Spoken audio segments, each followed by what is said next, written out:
लोकेश जिंदल, आखिर इंडी गठबंधन और खास करके कांग्रेसी नेताओं का ये पाकिस्तान प्रेम जो है वो रह रह कर इस तरीके से छलकता है कि कई बार उन्हीं के लिए मुसीबत बन जाता है। बावजूद इसके क्या मजबूरी है कि कांग्रेस के लोग पाकिस्तान का से अपने प्रेम का इजहार करने से नहीं चूकते? नमस्कार रंजीत जी। रंजीत जी, अगर हम पाकिस्तान की राजनीति को समझते हैं तो हमें यह दिखता है कि पाकिस्तान की जो सिविलियन गवर्नमेंट है कमजोर रही भारत के मुकाबले। उससे वो ना तो अपनी आर्मी को कंट्रोल कर पाती है और जो नॉन स्टेट एक्टर्स हैं जैसे लश्कर तैयबा और ऐसे जो फंडामेंटलिस्ट गिरोह है, इनको भी कंट्रोल करने में नाकामयाब रहते। इनको कंट्रोल करने में उसको आर्मी का सहारा लेना पड़ता है। अब ये जो लश्कर तैयबा जैसे जो गुट हैं, ये चाहते ही नहीं कि पाकिस्तान और हिंदुस्तान के बीच में रिलेशंस अच्छे बने। जब भी हम पहल करते हैं किसी भी प्रकार की, जैसे मैं 1999 की बात करता हूं, जब अटल बिहारी वाजपेयी जी ने बस यात्रा की, उसके तुरंत बाद में जो है हमले करवाए गए ताकि भारत और पाकिस्तान के बीच में जो एक तरह का जो संबंध है वो नॉर्मलाइज। यूपीए सरकार में भी जैसे ही संबंध नॉर्मलाइज होने पर आते हैं, ये गुट आकर हमला करते। ये आप लोकेश जिंदल, ये आप वही दलील दे रहे हैं जो मनमोहन सिंह की सरकार पाकिस्तान के खिलाफ कोई कार्रवाई नहीं करने के लिए दिया करती थी। ये नॉन स्टेट एक्टर है भाई। नॉन स्टेट एक्टर कह के आप कब तक आतंकियों को छिपाते रहेंगे, आतंकियों का बचाव करते रहेंगे? कब तक आतंकी संगठनों का बचाव करते रहेंगे ये कह के कि ये नॉन स्टेट एक्टर है? कब तक पाकिस्तान का बचाव करते रहेंगे इस बात को कहकर कि भाई ये पाकिस्तान के कंट्रोल में नहीं है, इसलिए पाकिस्तान की कोई जिम्मेदारी नहीं है? भाई यही कहकर आपने हर बड़े छोटे बड़े आतंकी हमले को एक तरीके से जो पाकिस्तान पर कार्रवाई करने का मौका था उसको गवा दिया, क्योंकि आपने कहा कि भाई इसमें पाकिस्तान की भूमिका नहीं है, वो नॉन स्टेट एक्टर है। एक बार अपनी बात पूरी कर लूं, फिर आप अपना कमेंट्स दीजिए। मुझे एक बार बात तो पूरी कर लीजिए। रंजीत जी, मेरा कहना केवल ये है, क्या किस तरह की सरकार चाहते हैं हम पाकिस्तान में? क्या हम एक आर्मी डिक्टेटरशिप आज जो म्यांमार में हाल हुआ है, क्या वो हम पाकिस्तान में अफोर्ड कर सकते हैं? क्या हम चाहते, देखिए 1965 की लड़ाई, 1971 की लड़ाई, आयुब खान हो या किसी भी प्रकार के आर्मी जब जनरल्स आते हैं तब तनाव और बढ़ जाता है पाकिस्तान में। हमें अपने बॉर्डर्स को और ज्यादा केयरफुली मॉनिटर करना पड़ता है। क्या हम चाहते हैं वहां पर जो है एक तरह का एनार्की आ जाए? किस तरह की सरकार चाहते हैं पाकिस्तान? अगर हम पाकिस्तान में चाहे जिस तरह की सरकार आए, हमें तो अपनी पॉलिसी को तय करना पड़ेगा ना लोकेश जिंदल, कि सरकार चाहे जो भी हो, अगर हमारे खिलाफ कोई ऐसी कार्रवाई होगी तो हम चुप नहीं बैठेंगे। यह मैसेज तो क्लियर होना चाहिए ना।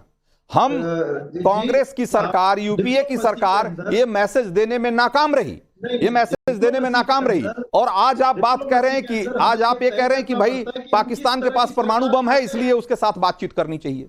क्या शिवम त्यागी, क्या यह बातचीत का आधार होना चाहिए कि सिर्फ ये कि इसलिए कि पाकिस्तान के पास परमाणु बम है इसलिए उससे बातचीत करना जरूरी है, और भले वो हमारे खिलाफ लगातार आतंक का निर्यात करता रहे लेकिन हमको इससे कोई फर्क नहीं पड़ता है, हमें उससे बात करनी चाहिए क्योंकि उसको परमाणु बम है उसके पास? गजब लॉजिक है भाई।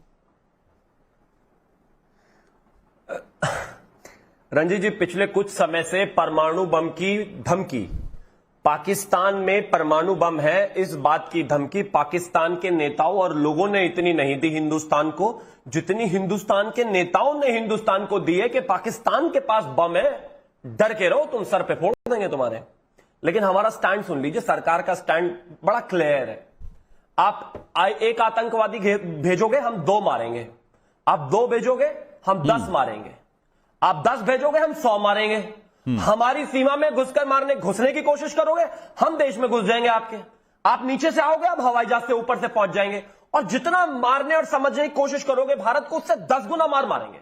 ये हमारी foreign policy in few simple words, बस इतनी सी बात है। इस बात को अगर कांग्रेस समझ ले तो बेहतर है, पाकिस्तान समझ ले तो बेहतर है, क्योंकि अगर कांग्रेस ने समझ ली तो मुझे पूरी उम्मीद है कि पाकिस्तान का बड़ा भाई होने के नाते वो पाकिस्तान को समझा देंगे, और अगर पाकिस्तान ही समझ ले, जो कि उसने मुझे लगता है मॉरलेस समझ ही ली है, तो ये बहुत बेहतर बात हो जाएगी, कांग्रेस को नहीं समझाना पड़ेगा।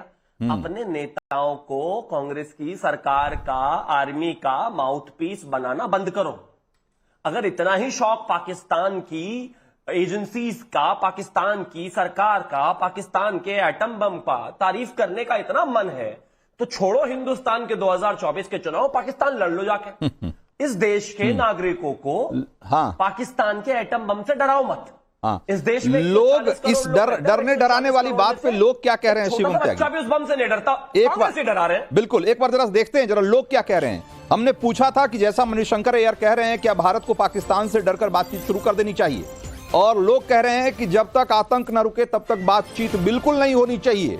ये करीब 54% लोग कहते हैं, और 44% लोग कहते हैं कि पाकिस्तान पर बल्कि और ज्यादा सख्ती होनी चाहिए। और जो बातचीत के जो समर्थन में हैं वो सिर्फ 0.9 यानी कि 1% से भी कम लोग हैं जो पाकिस्तान से किसी भी तरह की बातचीत के पक्ष में हैं। ये हमारे दर्शकों की राय है। जरा इस राय को देखिए और ये बताइए लोकेश जिंदल कि क्या कांग्रेस की ये मजबूरी है, अपने वोट बैंक को एक मैसेज देना जरूरी है कि भाई पाकिस्तान के प्रति सॉफ्ट हैं, यानी कि इस देश के मुसलमानों के प्रति भी उन्हें एक मैसेज देना है कि भाई हम पाकिस्तान से अच्छे संबंध चाहते हैं और हम किसी मुस्लिम देश के साथ कोई अपना संबंध बिगाड़ना नहीं चाहते। क्या ये सिर्फ अपने वोटर को मैसेज देने के लिए ये सब किया जा रहा है? रंजीत जी, मुझे एक बात बताइए, जब अटल बिहारी वाजपेयी जी बस यात्रा कर लाहौर गए थे तो क्या वे इसलिए गए थे कि किसी तरह से मुस्लिम वोटर तक पहुंच जाए या फिर एक विदेश नीति के तहत गए थे? तो मैं जानता हूं आप कहेंगे विदेश नीति के तहत गए। हाँ, देखिए, जब जाहिर सी बात है, मणिशंकर अय्यर तो प्रधानमंत्री नहीं है ना भाई। मणिशंकर अय्यर का कहना और वाजपेयी जी का कहना एक देश का प्रतिनिधित्व कर रहे थे तो ठीक है भाई, लेकिन तो रहे हैं, एक बहुत बड़े मंत्री रहे हैं मणिशंकर अय्यर जी। आप ऐसे आप उनको इतना बिलिटल कैसे कर सकते हैं? देखिए रंजीत जी, मेरा कहना यह है कि जब हम विदेश नीति की बात करते हैं, विदेश नीति में बहुत पहलू होते हैं। आर्मी तो फिर अगर मणिशंकर अय्यर आपके लिए इतने महत्वपूर्ण हैं तो आपको उस बयान के बारे में भी कुछ कहना बताना चाहिए, जब उन्होंने पाकिस्तान में जाकर कहा था कि मोदी को हटाने में पाकिस्तान को मदद करनी चाहिए हमारी। देखिए भाई, अगर इतनी जिम्मेदारी वाला बयान, अगर उतना जिम्मेदार मंत्री आप उनको मान रहे हैं तो भाई उस बयान की भी जिम्मेदारी लेनी चाहिए कांग्रेस को। प्रत्येक प्रधानमंत्री हो, मंत्री हो, किसी भी पक्ष के, भाजपा के हो, कांग्रेस के, जब वे कोई निर्णय लेते हैं, जब वे कोई बात करते हैं, उस बात का संदर्भ समझना आवश्यक होता है, उस बात का जो रेलेवेंस है। लेकिन चाहे उसका लिए हटाने में पाकिस्तान को मदद करनी चाहिए हमारी। देखिए भाई, अगर इतनी जिम्मेदारी वाला बयान, अगर उतना जिम्मेदार मंत्री आप उनको मान रहे हैं तो भाई उस बयान की भी जिम्मेदारी लेनी चाहिए कांग्रेस को। प्रत्येक प्रधानमंत्री हो, मंत्री हो, किसी भी पक्ष के, भाजपा के हो, कांग्रेस के, जब वे कोई निर्णय लेते हैं, जब वे कोई बात करते हैं, उस बात का संदर्भ समझना आवश्यक होता है, उस बात का जो रेलेवेंस है। लेकिन चाहे उसका